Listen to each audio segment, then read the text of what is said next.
It was good. So, should you, as a creative person, or more specifically a mix engineer or even music producers, work for people for free? You see, this question has been, still is, and will always be very relevant in the creator community because it has no straight answer to it. It's a concept that needs to be understood. Let's talk about it. At the end of this video, you should be able to grasp the concept and know what's best for your situation. So, speaking from the perspective of a mix engineer, this applies to other creatives as well. The only thing that you have that will add value to your work over time is your portfolio, is your proof of work. That's like your CV. That's what you have. You are like a business, and your work are your products. Working for people for free at the very start of your career and even for years to come is inevitable, because for you to be able to get good at your work, you have to put in the hours. Putting in the hours means you have to reach out to artists and offer to mix for them for free. Trust me, there are no ifs or buts. This is the only way you can get good at the art of mixing, mastering, production, or whatever. Regardless what school you graduated from, Full Sail, SAE, it doesn't matter, bro. Trust me, what you're being taught in class doesn't always translate to real life. You'll only understand certain things when you start practicing. So when you're starting out your career as a mix engineer or a music producer, what you want to do is reach out to people to work for them, to show yourself worthy of being in the market, because there is competition and no one is going to buy your products if there are better products out there. Only in very rare cases do you find producers who are starting out and they happen to meet artists who are willing to pay them to start. Very rare occasions. For the most part, you will need artists to be able to prove yourself worthy. And that is one reason why you are definitely going to work for free. Another reason, as you progress in your career, you will still work for free for selfish reasons.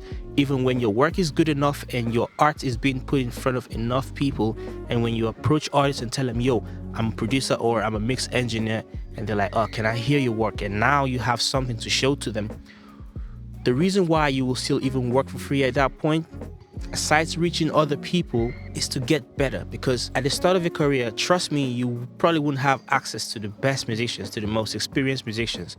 As a producer or an engineer, how good or how experienced your artists are will have an influence on how good your work is, on how good your results will come out, because you meet new challenges every time that you work with new artists or even better artists. It's different. It's a different ball game. So for selfish reasons, you will offer to mix for bigger artists or more experienced artists for free.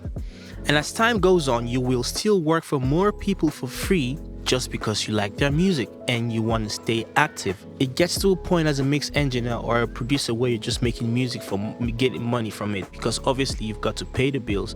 But then you reach a certain stage and you realize, yo, it's not just about the money. I started doing this because I loved it and I am not about to lose my essence.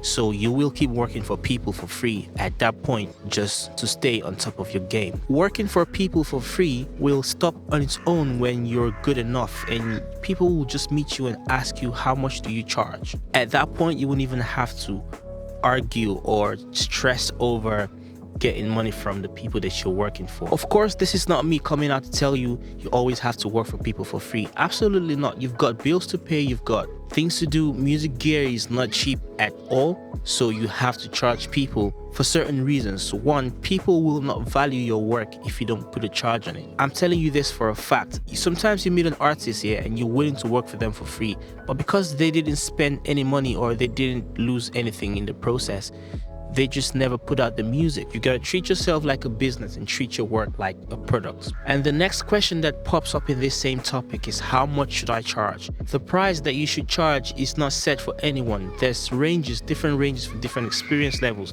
based off of where you live, where you're from, what kind of music that you make, and all these other factors. I would say check in with other people doing the same thing that you're doing in your local area and measure how much they make and check if you're on that level creatively and try to charge that much.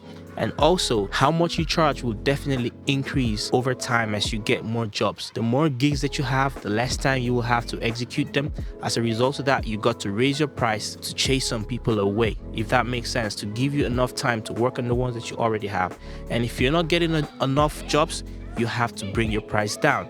That way, more people can come and can keep you busy. That's just how it works. There is no one formula to how much you should charge, or if you should work for people for free or not. Even big businesses like Sony, big brands, Apple, when they have new devices out and new products, they send it to influencers to make reviews of these products for free, just so they can put these products in front of other people. So if these big corporations know to do free stuff for people in exchange for something, we as creatives need to understand that working for free is part of the grind. And in your quest for charging more, you got to remember that you should always look the part. If you're a creative person, I said it before and I'll say it again, your business and your work are your products. Imagine walking into an office that is properly decorated, it's clean, it's tidy. Of course, you'll be happy to pay more versus walking into a business place that is just, looks horrible.